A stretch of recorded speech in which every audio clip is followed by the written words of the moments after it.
2 ദിവസത്തെ ട്രിപ്പിന്റെ ക്ഷീണം മാറ്റാൻ ഓഫീസ് ഓഫ് എടുത്ത് നേരെ ഞാൻ പോയത് ഇത് കഴിക്കാനാണ്. ഈ ബിരിയാണി കണ്ടപ്പോൾ തന്നെ നിങ്ങൾക്ക് മനസ്സിലായിട്ടുണ്ടാവും ഇത് എവിടെ നിന്നുള്ളതാണെന്ന്.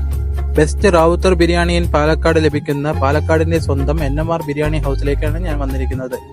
ഇവിടുത്തെ ഈ അരോമാറ്റിക് ആൻഡ് ഫ്ലേവർഫുൾ ബിരിയാണി കഴിച്ചപ്പോൾ കിട്ടിയ ഫീൽ ഉണ്ടല്ലോ, വാവ്.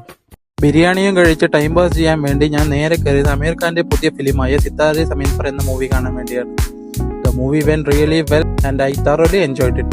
ഉച്ചയ്ക്ക് കഴിച്ച ബിരിയാണി ദഹിക്കാൻ ഇഷക്കുട്ടിയെയും കൂട്ടി ഞാൻ നേരെ ചെന്നത് പാലക്കാടിന്റെ സ്വന്തം കോട്ടമൈതാനിയിലേക്കാണ്. ഇഷക്കുട്ടി ഫുൾ ഓൺ ആയതുകൊണ്ട് അവളുടെ പിറകെ ഓടി എന്റെ ബിരിയാണി അപ്പം തന്നെ ദഹിച്ചു.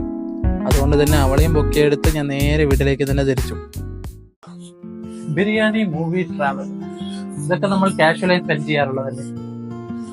പക്ഷേ ഈ എക്സ്പെൻസ് ഒക്കെ സൈൻ മീറ്റിംഗ് ഓർ ബിസിനസിന് വേണ്ടിയാണ് ചെലവാക്കുന്നതെങ്കിൽ you can actually claim it as a business expense. ഇങ്ങനെ എക്സ്പെൻസ് ക്ലെയിം ചെയ്യാൻ you just need a proper invoice and some basic proof for purpose.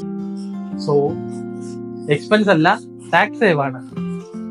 Tax plan ചെയ്യുകയാണെങ്കിൽ ബിരിയാണി കഴിച്ചാലും ഗിൽട്ട് ഇല്ല. Clarity in tax for 18 lakhs. That's significant. Goodbye.